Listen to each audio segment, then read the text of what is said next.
हामी अहिले यो प्रतीक्षालयबाट यताबाट हामी यहाँबाट गलत बाटो लागेको थियौँ। ए हेर्नु यहाँ चाहिँ यहाँबाट आएर हामी यो बाटो पहिले आएर हामी तल लगभग 1 घन्टा मुनि झऱ्यौँ। यो गल्ती गरियो छ, फेरि 1 घन्टा ब्याक गर्दाखेरि 2 घन्टा लस भयो हाम्रो टाइम। यो प्रतीक्षालय यहाँ चाहिँ लोकेसन राखिदिनु पर्ने थियो। यहाँ खोइ कुन बाटो हो त्यो ठाउँमा झऱ्यौँ। दाहिने जाँदैछौँ।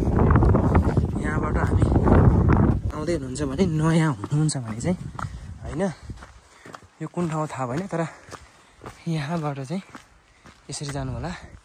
यहाँ पछाडि आहाल छ, त्यो आहालसम्म नजानु, त्यहाँ चाहिँ रङ वे है गाइजहरू। यहाँबाट हामी सिधा जानुपर्ने रहेछ, गल्ती भयो। हो केही छैन, 1-1.5 घन्टा हाम्रो टाइम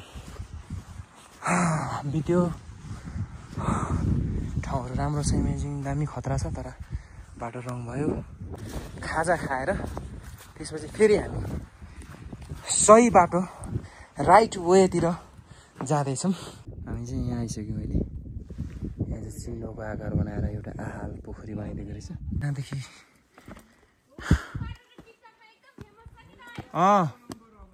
यो बाटोबाट हामी जाँदैछौँ। यहाँ पनि लेख्दैछ नि, यहाँ कन्फ्युज हुने ठाउँ छ नि। यहाँ चाहिँ बोर्ड राख्दैछ, बोर्ड नै गलत ठाउँमा राख्दैछ क्या। हामी पर बोर्ड राखिदिनु पर्ने हो नि त। खास बोर्ड यहाँ राख्दैछ नि यहाँ। अनि यसरी हामी कम लस गऱ्यौँ नि यार। टाइम कति बित्यो। यहाँबाट हामी यसो जानेछौँ।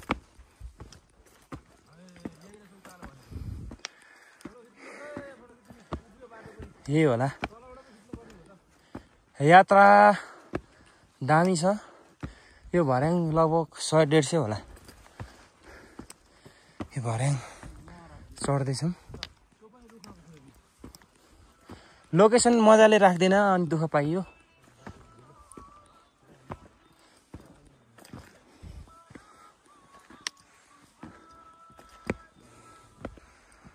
यो ठाउँहरू हाम्रो यात्रा अझै जारी छ। हामी यो पर्खाल पार गर्दैछौँ। अब लगभग धोत्रे आइपुग्न लाग्यौँ होला सायद।